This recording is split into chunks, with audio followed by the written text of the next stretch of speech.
Halo teman-teman semua, kami dari kelompok 2 akan mempresentasikan hasil kerja kami yang membahas tentang the role of international communication atau peran komunikasi internasional. Nah, mari simak videonya sebagai berikut. Saya akan menjelaskan mengenai definisi, yaitu organisasi internasional merupakan organisasi yang dibentuk dan dianggotai lebih dari satu negara yang dibuat dengan sukarela dengan dasar kesamaan. Tujuannya untuk menciptakan perdamaian dunia dalam tata hubungan internasional.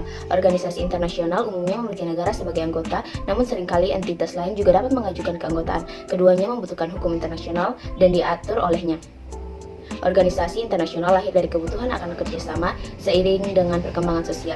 Ketergantungan dengan yang lain semakin meningkat. Hal ini berlaku dengan masyarakat domestik dan juga masyarakat internasional. Masalah umumnya yang membutuhkan tindakan bersama ini pertama kali dirasakan di bidang non-politik. Awalnya organisasi internasional dibentuk untuk memenuhi kebutuhan kerjasama selama revolusi industri.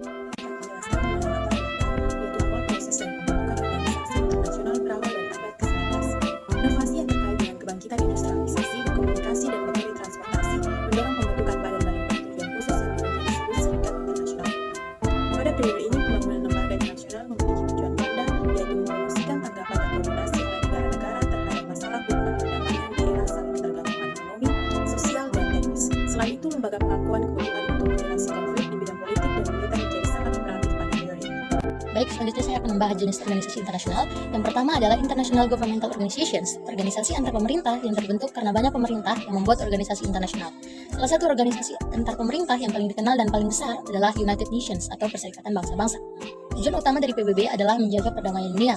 Di dalam PBB sendiri, ada WHO yang fokus pada isu kesehatan, dan ada UNESCO yang fokus pada isu pendidikan dan budaya. Yang kedua ada International Non-Governmental Organizations. Organisasi ini melayani berbagai fungsi dan mewakili berbagai kepentingan. Faktor non-pemerintah adalah organisasi yang tidak memiliki afiliasi dengan pemerintah, tetapi memainkan peran penting dalam politik internasional. Yang ketiga ada korporasi multinasional.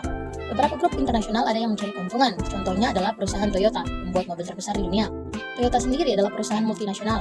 Toyota memiliki kantor pusat di Jepang dan telah memiliki pabrik di seluruh dunia termasuk China, Amerika Serikat, dan Afrika Selatan.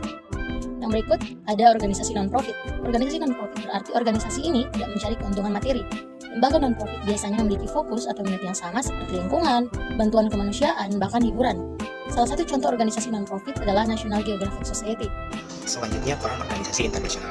Organisasi internasional itu memiliki peran sebagai wadah untuk menggalang kerjasama dan mencegah intensitas konflik untuk sesama anggota. Selain itu, organisasi internasional juga merupakan sarana untuk perundingan dan menghasilkan keputusan yang disepakati bersama dan tentunya saling menguntungkan.